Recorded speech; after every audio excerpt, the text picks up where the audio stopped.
Assalamu alaikum, Quran Weekly, and an early Ramadan Mubarak to all of you that are watching. I want to share a quick Hajj story with all of you.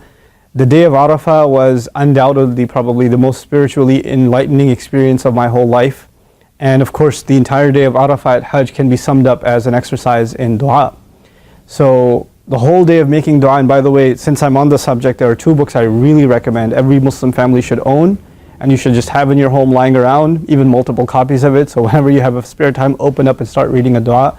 The first is Fortress of the Muslim, and the second is Accepted Whispers. Both of those books, if you can find them, inshallah, I highly, highly recommend having them. Anyway, I had both of those books at Hajj, and I'm going through all of the du'as, right? And I'm just pondering over every dua and just making them. I sat in one spot the entire day, didn't move. And the whole day comes to an end, and we see our Hajj group leader, Sheikh Omar Sulaiman, of course. I see him afterwards, and he's like, so, what was your favorite dua? What was the one dua that kept coming up in your mind and you kept doing over and over again? And I was like, okay, on the count of three, we'll say each of our favorite duas. And we ended up saying the same exact dua. And it was this one. Of the hundreds of duas we read that day, it was the same exact dua. It's very beautiful and very powerful, very close to my heart and very close to his, probably because of the line of work we're in and the kinds of stuff that we're trying to do. So Allah Azza wa Jalla says, or teaches, the Prophet teaches us in this dua. This is narrated by Salama. It's in Ibn Majah. It's a Sahih Hadith narration. Allahumma inni as'aluka ilman nafi'an. The first part of the hadith is, or the dua is, oh Allah, I ask you of knowledge that is beneficial. Ilman nafi'an. Now, nafi' in Arabic is a powerful word because it doesn't just mean the one that benefits you, it means benefits others too. So it's something, now the quality of knowledge that I seek is something that will make me a better person, it'll benefit me in some way, it'll help my family life, it'll help me personally grow, and at the same time it'll be of benefit to others. That's the first thing. Obviously, as a student of knowledge, and as someone who's trying to study something about the Quran, constantly you want to learn things that are of benefit. And yet sometimes you will learn things that aren't of benefit, and we ask Allah to just kind of stick to the stuff that will make us better and keep, stay relevant and beneficial for ourselves and for others. That's the first. And believe you me, when it comes to any knowledge, including Islamic knowledge, there are plenty of tangents and tangential kinds of subjects that you can get into and get neck deep into that at the end of the day don't have too much benefit. They only have benefit for maybe some researcher or something, but not for the average Muslim. So the first part of this dua, very powerful. Ya Allah, I ask you for knowledge that is beneficial, that benefits me and benefits others. The second, he says, wa rizqan tayyiban. And I ask you for provision that is good and pure. Tayyib includes two things, goodness in it, something that pleases, something that's good to me, something that I enjoy, and at the same time something that's pure, meaning the word halal is kind of included inside the word tayyib. Its permissibility, its goodness is inherent, because the only things Allah made halal for us are things that are tayyib. The filthy things, يُحَرِّمُ عَلَيْكُمُ الْخَبَائِثِ or يُحَرِّمْ عَلَيْهِمُ الْخَبَائِثِ. Allah prohibits filthy things from us. So by definition, haram things are filthy, and by definition, halal things are good and pure. So we ask Allah for, in this second part of the dua, I'm asking Allah for provision, sustenance, income that is good and pure. So my job should be good and pure. The way I make my money should be good and pure. The way I spend it should be good and pure. The food I eat should be good and pure. The drinks I drink should be good and pure. The places I purchase from should be good and pure.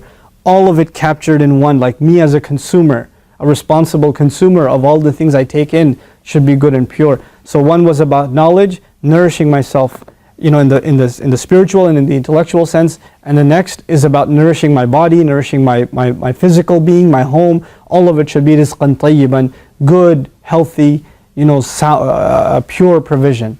And then the last part of this dua, wa amalan mutaqabbalan, what matters the most at the end, and I ask you for deeds that are acceptable, or rather accepted.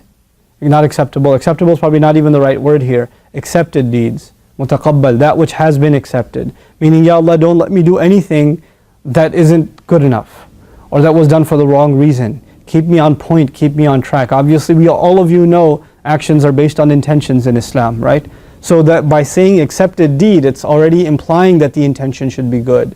You can't possibly have an accepted deed without the intention being right. So you didn't even have to ask for the correct intention in this dua because of the comprehensive and eloquent nature of amalan mutaqabbalan.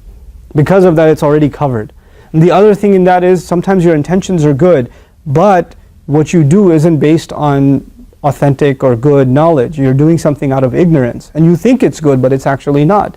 The first part of this dua make sure that you have beneficial knowledge. So the actions you will take are going to be those that are based on beneficial knowledge. Like Allah says, وَلَا تَقْفُ مَا لَيْسَ لَكَ بِهِ عِلْمٍ. Don't follow what you don't have knowledge of. So the last part is, I ask you for deeds that are acceptable. وَعَمَلًا مُتَقَبَّلًا. And I'm speaking to you right now, and I make dua as I'm speaking to you, that this is عَمَلًا مُتَقَبَّلًا. This is an accepted deed. Anybody who watches this and benefits and says, let me share this with my cousin, my family, my uncle, my aunt, my parents or whatever, and they benefit, I ask Allah that Allah accepts that from you and accepts that from me. That's عَمَلًا مُتَقَبَّلًا. So علما نافعا, and then رزقا طيبا, and then عملا متقبلا. And I argue, if a person has these three things in their life, they don't really need anything else. They're good. You're set.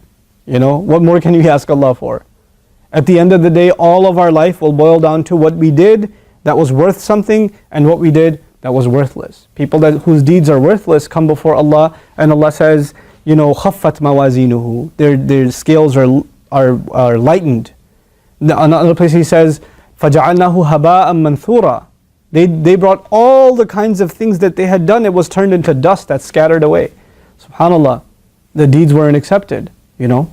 So we want, and Allah brings another, you know, so many examples in the Quran of people bringing their deeds on Judgment Day and presenting them to Allah and them not being acceptable. And then they're offering ransom, you know, مِلْءُ الْأَرْضِ ذَهَبًا وَلَوْ اِفْتَدَى بِهِ.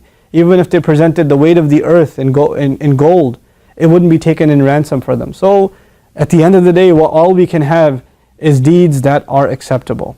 Three things. And the first two are actually the prerequisites of the third. That's the last part I want to share with you. Beneficial knowledge.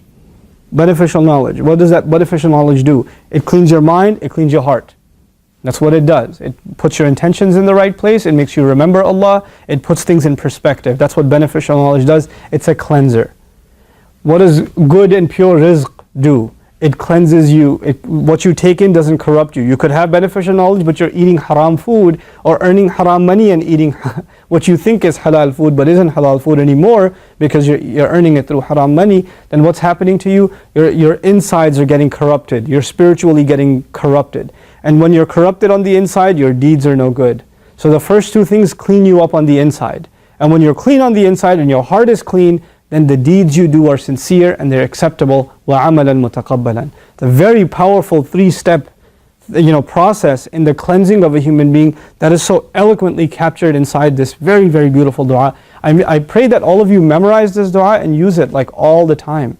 Allahumma inni as'aluka ilman nafi'an wa rizqan tayyiban wa amalan mutaqabbalan ya arhamar rahimin. Barakallahu li wa lakum. Wassalamu alaikum. Quran Weekly, and again Ramadan Mubarak.